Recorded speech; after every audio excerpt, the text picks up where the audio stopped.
Whitehall, here in the heart of Westminster, is looking a little bit different today. In case you hadn't noticed, we're outside Parliament, where hundreds of tractors have been brought by farmers to protest against the government's planned changes to inheritance tax on their farmland. This is the third time in 4 months we've seen such protests transforming this area of central London, accompanied by noise, signs and speeches from campaigners.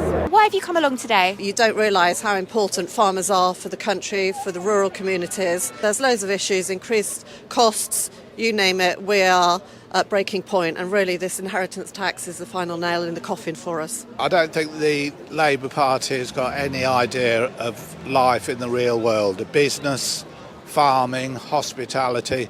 None of the front team have had any experience in business. They're clueless. What's the biggest issue in your view with the inheritance tax?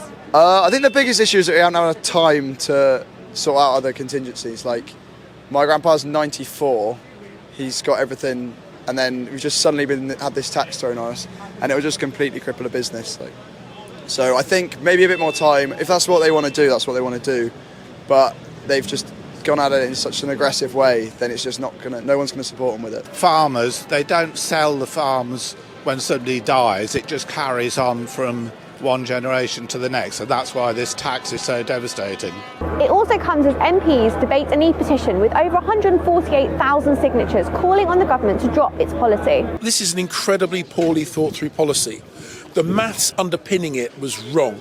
Their failure to understand the difference between agricultural property relief and business property relief means that farms that have diversified get hit twice. And it's particularly the family farms that will suffer. And if you're happy with the countryside being bought up by giant investment farmers who are going to cover it in solar panels and not produce food, fine. But I'm not happy with that, and I don't think the British public should be either. Farmers say they fear for food security and the future of the farming community and are urging ministers to change course. Any message to the government at the moment? Yes, you've really got to sit down and listen to us, stop ignoring us. We've just about had enough. We're not going away, we're going to carry on fighting. And the government should recognise they are not going to stop, and so the government should reverse this stupid policy. Asked about the e-petition, the Treasury insisted the government's support for farmers remains steadfast. But they also insist there is an urgent need to repair the public finances and highlight what they say are significant levels of tax relief available for farmers.